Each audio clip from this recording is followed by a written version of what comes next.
queremos saudar toda a igreja em nome do Senhor Jesus. Saudar também aqueles que depois poderão ouvir a mensagem do Senhor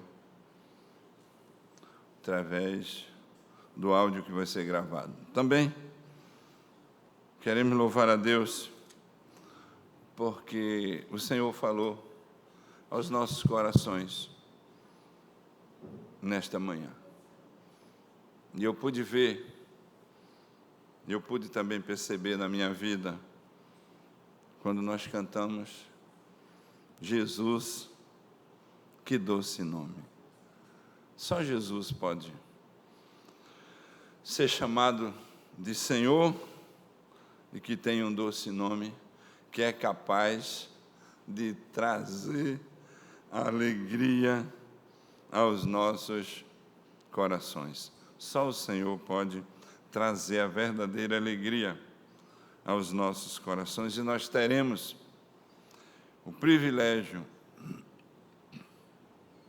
de, nesta manhã, termos também a alegria quando o Senhor falará conosco através da sua palavra, que o Senhor nos edificará, que você se despreenda e que seu coração seja colocado assim, para que o Senhor possa falar ao seu coração. Abra a palavra do Senhor no livro de Mateus, no capítulo 7, versículo 7, até o versículo 12, Mateus 7, de 7 a 12.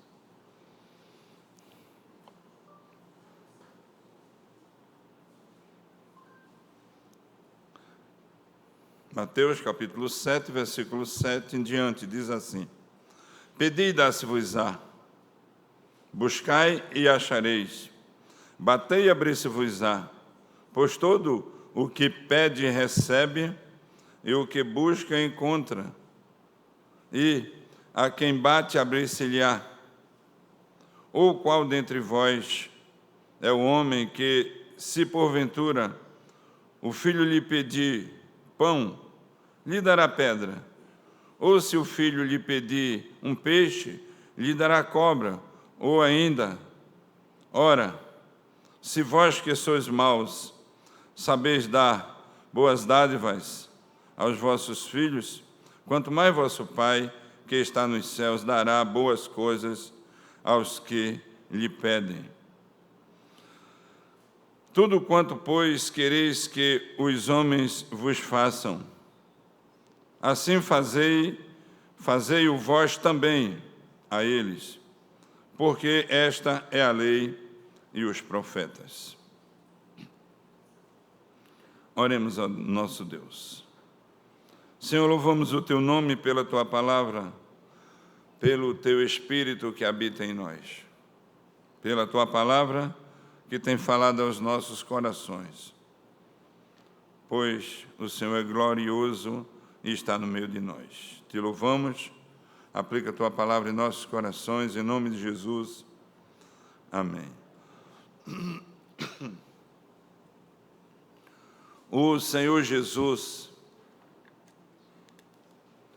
o próprio Senhor Jesus, Ele proferiu essas palavras aos seus discípulos.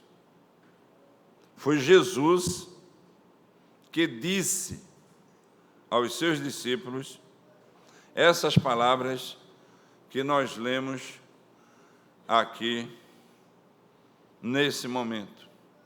Essas palavras do Senhor Jesus, elas estão inseridas no texto, no grupo de um sermão, o maior sermão que o Senhor Jesus pregou de uma vez só. Jesus pregou vários sermões. 3 se destacam no livro de Mateus. E Mateus capítulo 5, 6 e 7 é o maior sermão pregado pelo Senhor Jesus de uma vez só. E esse sermão, ele é considerado e chamado da ética do reino de Deus. Esse sermão é chamado de tudo aquilo que o crente precisa para viver aqui na terra. Esse sermão é chamado de resumo do ensino, da prática, da vida cristã, de todo o Velho Testamento e de todo o Novo Testamento. O Sermão do Monte é um resumo das Escrituras Sagradas, que trazem ensinos e princípios para a vida do crente. Alguns autores dizem que se nós pegássemos o Sermão do Monte e não tivéssemos toda a Escritura Sagrada à nossa disposição, o Sermão do Monte seria suficiente para nos ensinar a guardar todos os princípios da lei de Deus, amar sua palavra e viver para Ele. O capítulo 7 de Mateus é o sermão de Jesus quando ele está começando o seu período de rejeição. O Senhor Jesus teve 3 períodos no seu ministério terreno. O primeiro ano foi o ano de inauguração. O segundo ano foi o ano de popularidade. E o terceiro ano foi o ano de rejeição. Então está começando aqui a rejeição pelo Senhor Jesus, e Ele vai dar a vida de forma prática, concreta e visível pelo seu povo. E antes que isso aconteça, Ele chama os seus discípulos e diz a seus discípulos como eles deveriam orar. Nós bem sabemos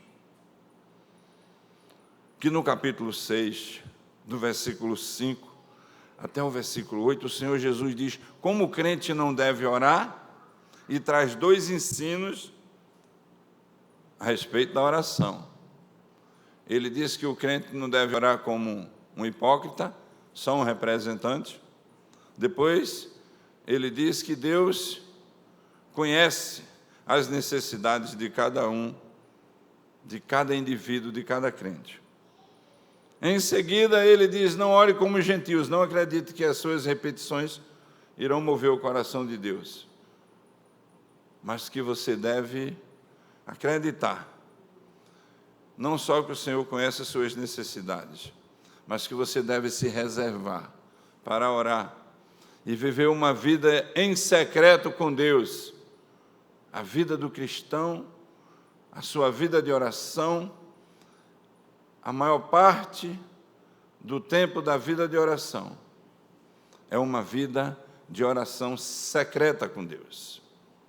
E existem momentos também de se reservar para buscar o Senhor. Meus irmãos, o maior conflito da vida do crente, se pudéssemos dizer conflito, a maior dificuldade da vida do crente é ter uma vida de oração, é entender o que significa uma vida de oração e praticar como uma coisa natural, assim como um filho se relaciona com os seus pais. Quando nós olhamos 2 crianças se relacionando com os seus pais, é assim que Deus olha para cada um de nós, como filhos que se relacionam com os seus pais, com o seu pai. No caso, Deus, o nosso Pai. E esse texto que fala também sobre a oração, ele vem depois da oração que o Senhor Jesus ensinou, a oração chamada oração dominical, a oração do Pai Nosso, a oração de como nós devemos nos dirigir a Deus. Mas há muita confusão na compreensão do motivo da oração do crente, pelo que ele deve orar, o que ele deve orar e como Deus vê a sua oração. E esse texto, ele tem um ensino do maior de todos os temas da vida cristã, o maior de todos os temas da vida de oração. Esse texto quer trazer o maior significado da oração de um crente. Qual é o maior significado do pedido e da oração de um crente? Que é o dom do Espírito Santo, que é a dádiva do Espírito Santo, que dará sabedoria para que o crente possa se mover e se locomover aqui na terra. E nós poderíamos perguntar se todo crente sabe o que está pedindo a Deus. Todo crente entende o que está pedindo a Deus. O que o crente está pedindo a Deus é aquilo que Deus sugere. Deus sugere que nós peçamos o quê a Ele? Eu queria chamar a sua atenção para o texto, voltando para o capítulo 7, versículo 7, por favor. O texto começa dizendo: pedi e dá-se-vos-á. Ele continua dizendo: buscai e achareis. E em terceiro lugar, batei e abri-se-vos-á. Em primeiro lugar, ele está dizendo que o cristão, ele pede a Deus sabendo o que ele está pedindo. Ele precisa entender que o que ele está pedindo é aquilo que Deus está sugerindo. Porque aquilo que Deus não está sugerindo, Deus não irá conceder. Segundo lugar, ele diz: olha, buscai e achareis. Buscai não são as coisas. Buscai o Senhor enquanto se pode achar. Buscai a presença do Senhor para que vocês possam caminhar de forma bem orientada. Terceiro lugar, buscai e achareis. Achareis a Deus. Terceiro lugar, batei. Batei na porta dos céus e ela se abrirá. Batei e abrir-se-vos-á. Batei na porta do trono, pedindo para entrar, para estar na presença do rei. E muita gente usa esse texto para coisas, porque o secularismo está tentando consumir todo mundo, e as coisas, elas são apenas coisas, mas elas são tidas, muitas vezes, como os maiores valores da vida, e que conquistar bens, conquistar títulos, conquistar coisas, isso faz parte da vida terrena, mas como consequência de buscar em primeiro lugar o reino de Deus. Capítulo 6, versículo 31. Anteriormente, nesse sermão, buscar em primeiro lugar o reino de Deus, a sua justiça e as demais coisas vocês terão. Estava escutando essa semana um dos músicos da nossa era, e ele disse: eu entendo o Salmo 23 assim: o Senhor é meu pastor e eu não preciso mais de nada. Ele fez uma interpretação do texto, eu nunca tinha visto isso, escutado. Eu já escutei: o Senhor é meu pastor e tudo que eu preciso. O Senhor é meu pastor e nada me faltará. O Senhor é pastor e minha suficiência. E ele colocou que o Senhor é o meu pastor e eu não preciso mais de nada. Que compreensão da presença de Deus. O texto do versículo 7, do capítulo 7, o qual nós lemos, diz que essa relação com Deus não tem a ver com coisas, tem a ver com os céus, tem a ver com o estabelecimento do seu reino. Em segundo lugar, o Senhor Jesus está falando.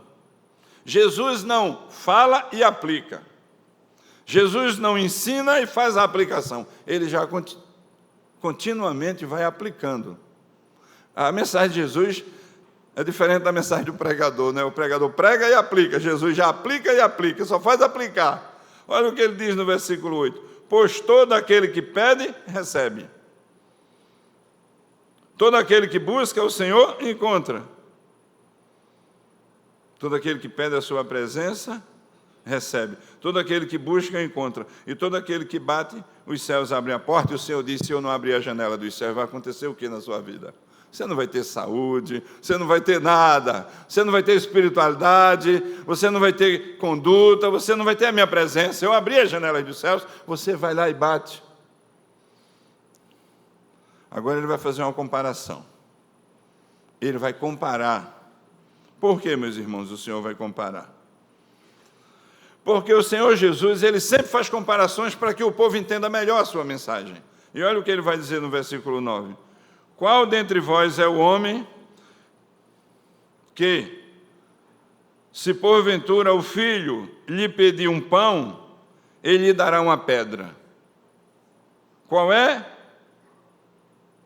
o homem, qual é o pai, qual é a mãe, que o filho pedir a ele um pão, ele vai dar uma pedra? Você já conhece? Já conheceu alguém que um filho pede a ele um pão ao pai, e ele dá uma pedra? Essa pedra que Jesus está usando aqui como figura, é uma pedra que parece com pão. É uma pedra que estava nas cordilheiras e que elas, nos seus fragmentos, pareciam pedaços de pão. E Jesus está dizendo, você vai confundir a cabeça do seu filho? Em vez de dar um pão para ele, dá uma pedra que parece um pão? Não, você não vai fazer isso. A primeira comparação do Senhor Jesus, para que ficasse encaixado na mente dos seus discípulos. Segundo lugar, e se seu filho, versículo 10, lhe pedir um peixe, você vai lhe dar uma cobra? Você vai lhe dar uma serpente? Se o seu filho lhe pedir um peixe, você vai lhe dar uma enguia? Aqui a figura, meus irmãos, é de algo parecido com um peixe. Na nossa tradução veio serpente, veio cobra, né? Os tradutores tentam fazer o máximo para chegar ao ensino original, não significa que não está dizendo o que o autor disse, mas sempre o texto original, o qual foi escrito as Escrituras, ou quase sempre, que foi escrito no grego, tem uma tradução que às vezes não acontece e não chega de forma como nós precisaríamos de forma completa. Por exemplo, quando diz Deus ama o seu povo, quando diz Deus é amor, quando fala ame o seu próximo, quando diz ame o seu cônjuge, são amores diferentes. Na língua original, no grego que foi escrito o Novo Testamento, ame a Deus, ágape, amor ágape. Amor entre marido e mulher, mulher e marido, amor eros. Entre filho e pai, filéu. E quando traduz para a nossa Bíblia, vem uma palavra só, amor. Aí quando nós lemos, nós sabemos se é amor de Deus, ou então amor de pai. Amor de pai para filho. Mas a gente entende, eita, aqui está falando de amor de pai para filho. Mas no grego é outra palavra. Porque o amor de Deus ele é incondicional, ele não muda, mas o nosso amor ele muda. Então são palavras diferentes. A mesma coisa que ele está usando a figura do peixe. Ele está dizendo, vou voltar com vocês, por favor, aqui, no versículo 10. Ora, se lhe pedir um peixe, lhe dará uma cobra? Se lhe pedir um peixe, lhe dará uma enguia? Lhe dará um peixe que parece com peixe, mas não é feito para se comer. É um peixe sem barbatana. É um peixe impuro. É um peixe que não tem escamas. Alguns não gostam de peixe de couro. Lá no meu Nordeste, em Pernambuco, eu agora tenho 2 cidadanias, né? Eu sou cidadão pernambucano e sou cidadão mato-grossense do Sul. Quase que eu não consigo. Meus irmãos, a gente vai se acostumando. E aqui, nós ficamos pensando que lá em Recife tem um peixe chamado baiacu. É um peixe que não se come, e é quem mais vem na rede. Aí tem alguns que dizem, a gente aprendeu a comer, a gente tira um palmo do rabo, tira um palmo da cabeça e come, não sobra nada. Porque ele tem um palmo, 2 palmos e meio no máximo, vai sobrar meio palmo do peixe. Ele é de couro, ele incha. Então ninguém quer, quando pega na rede, a gente joga logo ele fora. Ele está dizendo assim, aqui, qual é o pai que vai dar ao filho um peixe que ninguém come? Um peixe que é considerado impuro até para a religião. Um peixe que não tem barbatana, que parece uma cobra, uma moreia. Então, quem é que vai fazer isso? O pai não vai envergonhar o seu filho, não vai enganar o seu filho. Terceiro lugar, eu quero chamar a atenção de vocês para o mesmo texto, com a leitura em Mateus, com a leitura em Lucas agora. Lucas está fazendo a mesma narrativa e está acrescentando alguns pontos que Mateus não julgou importante considerar. Capítulo 11 de Lucas, por favor.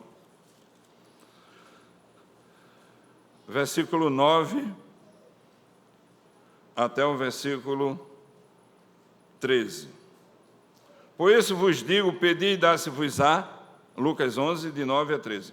Por isso vos digo, pedi e dá-se-vos-á, buscai e achareis, batei e abrir-se-vos-á. Pois todo aquele que pede recebe, o que busca encontra, e a quem bate abrir-se-lhe-á. Qual dentre vós é o pai que o seu filho lhe pedir um pão, ele lhe dará uma pedra?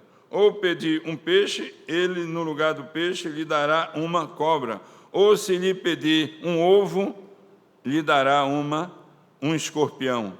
Ora, se vós que sois maus, sabeis dar boas dádivas aos vossos filhos, quanto mais o Pai Celeste dará o Espírito Santo àquele que lhe pedirem. Aqui tem um acréscimo de Lucas, no versículo 13. E eu quero depois fechar com vocês com o versículo 13 de Lucas. Ora, se vós, versículo 13, que sois maus, sabeis dar boas dádivas aos vossos filhos, quanto mais o Pai Celeste dará o Espírito Santo àqueles que lhe pedirem. Voltando ao versículo 12. Ou lhe pedir um ovo, e ele lhe dará um escorpião. Aqui Mateus não narra e Lucas narra. A Bíblia é assim, meus irmãos. Uns autores narram alguns momentos que o Senhor Jesus está ensinando, e outros autores narram outros momentos. Mas o sentido principal, original, indispensável, doutrinário e ético, todos eles trazem. Quando Mateus omite, pedir um ovo e lhe dá um escorpião, não tira a força do texto nem a aplicação. Eu apenas estou acrescentando que o Senhor Jesus teve um diálogo com 3 ensinos. Talvez o Senhor Jesus tenha tido na mente de Mateus os 3 ensinos, ou seja, Jesus deu os 3 ensinos, mas Mateus resolveu registrar só 2, não está errado. E Lucas, fazendo a pesquisa, narra 3. E diz assim, o versículo 12. Se lhe pedir um ovo, lhe dará um escorpião. O escorpião é um bicho da nossa cultura, não é? E a gente se preocupa com ele em determinado período. Eles moram dentro dos bueiros e lugares com lixo, e os escorpiões são muito perigosos. E a gente fica muito preocupado deles não atacarem os nossos filhos, principalmente, não é? Com as nossas crianças. A gente tem preocupação com os adultos, mas as crianças são mais vulneráveis. E o escorpião, ele é aquele bicho asqueroso com 2 patas imensas, não é? Que o seu ferrão está na cauda. Mas quando o escorpião se recolhe, ele recolhe as suas patas primeiro. Depois ele recolhe a sua cauda. Depois ele se encolhe e ele fica parecendo uma bolinha. E Jesus está dizendo, você vai fazer isso com seu filho? Quando ele lhe pedir um ovo, você vai colocar um escorpião na mão dele? Você vai mentir para ele? Você vai enganá-lo? Você vai É certo que não. Olha, Jesus usa 3 ilustrações. Agora ele vai dizer o seguinte, no versículo 13, do capítulo 11 de Mateus. Ora, vós que sois maus, sabeis dar boas dádivas aos vossos filhos, quanto mais o Pai Celeste dará o Espírito Santo àquele que lhe pedir. Jesus está dizendo que nós somos, mas Jesus não está dizendo que nós somos maus. Ele está dizendo que nós somos imperfeitos, que nós somos pecadores, que nós temos a tendência de soltar uma piadinha para o nosso filho, que nós temos a tendência de fazer uma ameaça ao nosso filho, de fazer uma chantagem com o nosso filho, de fazer uma dualidade na relação, dizendo, se você não fizer isso, eu não te dou isso.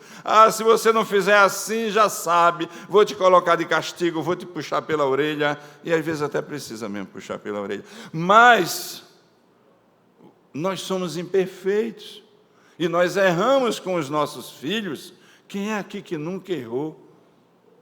Se fôssemos escrever e achar livros escritos a respeito do relacionamento dos pais com os filhos, nós temos inúmeros com soluções, mas se fôssemos escrever as imperfeições causadas dos pais com os filhos, dos filhos com os pais, nós teríamos muito mais livros escritos, porque nós somos muito imperfeitos. Mas mesmo na nossa imperfeição, jamais daríamos um escorpião no lugar do pão. Por que Jesus está dizendo isso? Porque Jesus está vivendo num período que os deuses, chamados deuses gregos, deuses romanos, eles dominavam sobre aquela cultura. E aqueles deuses eram deuses que respondiam às orações das pessoas, e que tinha uma deusa chamada deusa Aurora, submissa a um deus chamado Zeus. E esse deus, ele era poderoso e governava sobre todos os outros deuses, mas ele era um deus que ensinava os seus deuses malícias contra os seus devotos, maldades contra os seus adoradores, como existe no candomblé,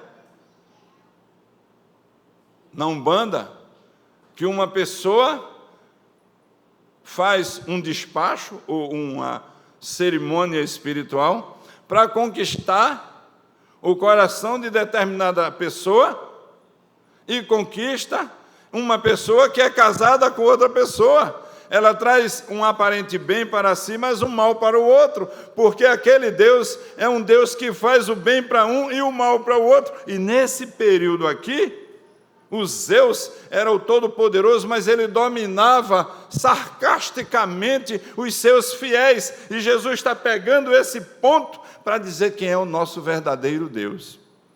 Primeiro ele fala da relação, depois ele faz uma comparação entre o pai e o filho, e em seguida ele vai dizer quem é o Deus que ele está apresentando para o povo judeu e os seus discípulos.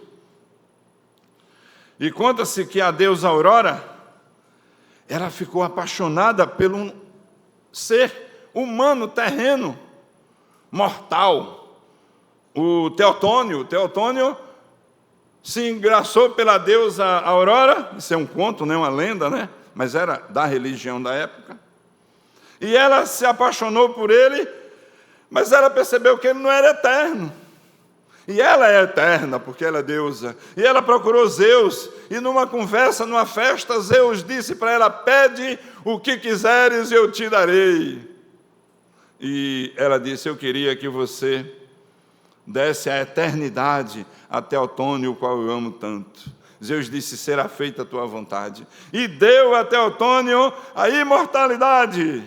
Mas a segunda parte ela esqueceu de pedir.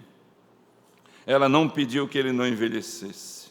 E o Teotônio começou a envelhecer, e começou a ficar feio, e começou a ficar cheio de pele, e começou a se acabando, mas ele era eterno, e ela ia ter que caminhar com ele, um Deus que fez um bem de um lado e um mal do outro. Jesus está dizendo, o nosso Deus é diferente. Ele não faz assim. Se você não faz com o seu filho, Deus não vai nunca fazer com você. Não ande atrás desse pensamento que Deus vai te castigar, que Deus vai te punir, que Deus vai te massacrar, que Deus vai te ameaçar. Olha o que ele diz, que coisa linda. Voltando a Mateus, capítulo 7. Eu estou com os dois textos abertos, que é a mesma narrativa. Versículo 10. Ora, vós que sois maus, sabeis dar boas dádivas aos vossos filhos, quanto mais o vosso Pai Celeste, que está nos céus, dará boas coisas àqueles que lhe pedirem.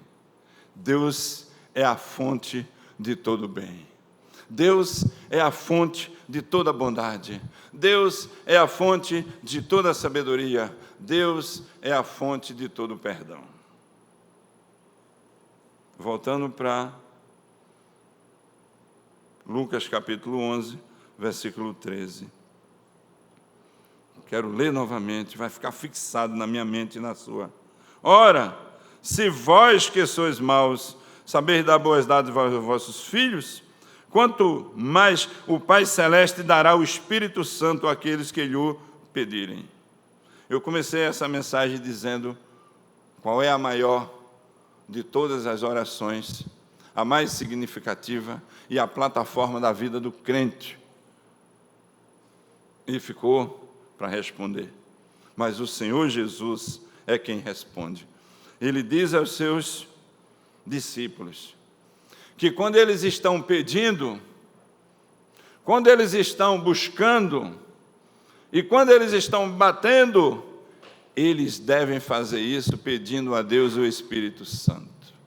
Não são coisas, Deus sabe de todas as necessidades, mas a maior de todas elas é o Espírito Santo de Deus. Então o Senhor Jesus fez esse caminho todinho, e eu fiz essa exposição todinha para dizer que o princípio básico do nascimento de uma vida de sucesso, sabendo que está orando na direção certa, é sendo dirigido pelo Espírito Santo. E a primeira oração que o crente deve fazer, buscando, batendo, pedindo, é pedindo a Deus o seu Espírito Santo.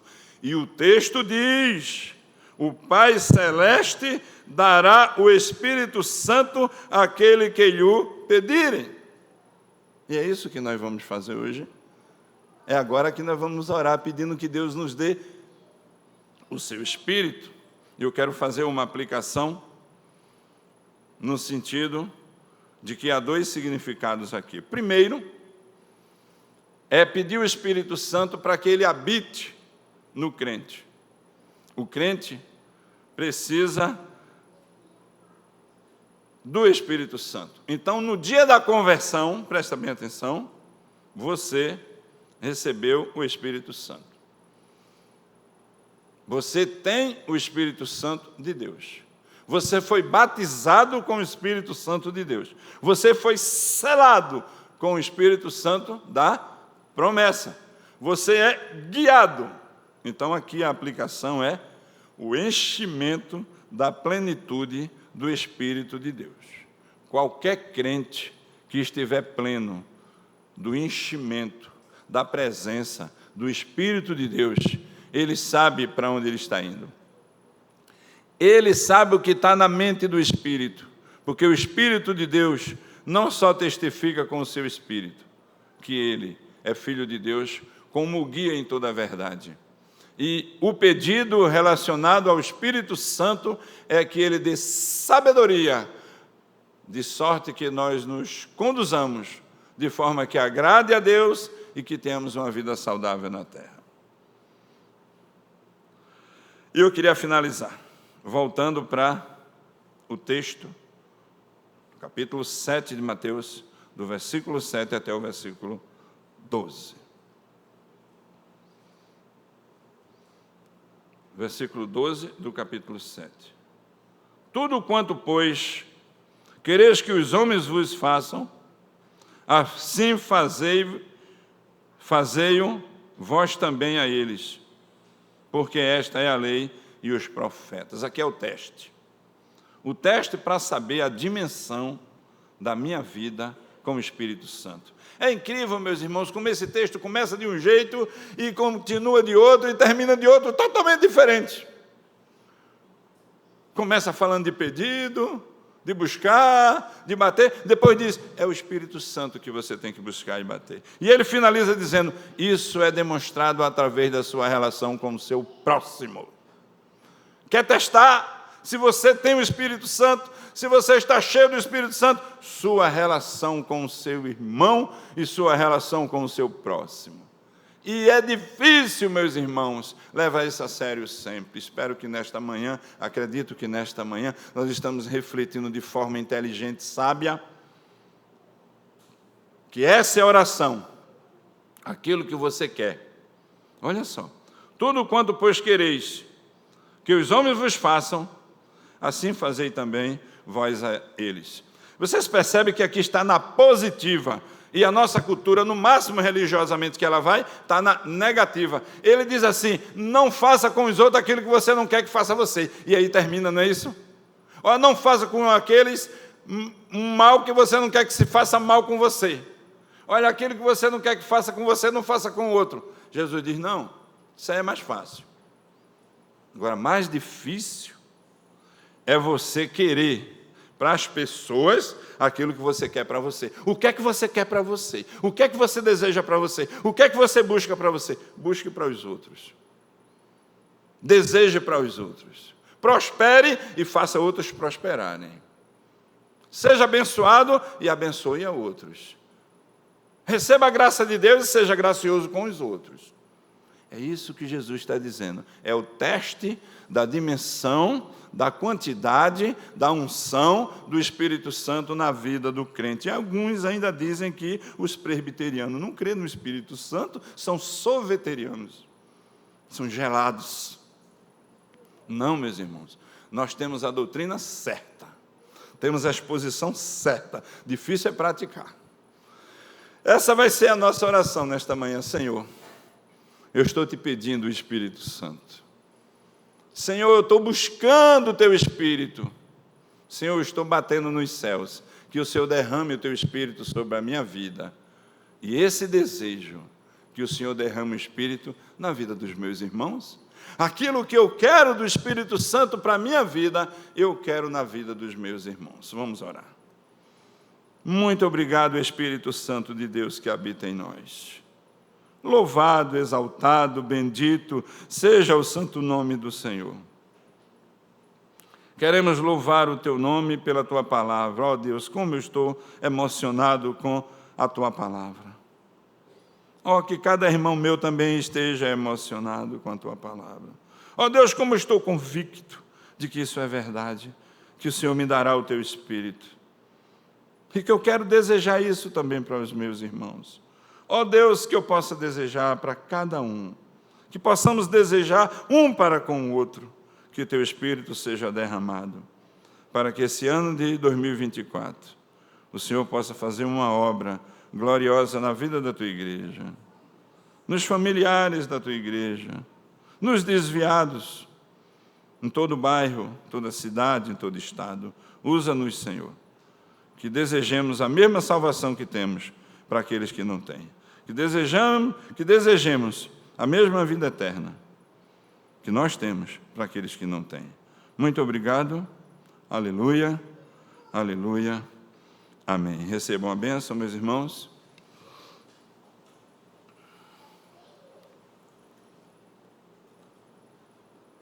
Que a graça do nosso Senhor e Salvador Jesus Cristo, o amor de Deus, o nosso amado e querido Pai, a comunhão, o poder e as divinas consolações do Espírito Santo repousem sobre nós, Igreja do Senhor, hoje e sempre.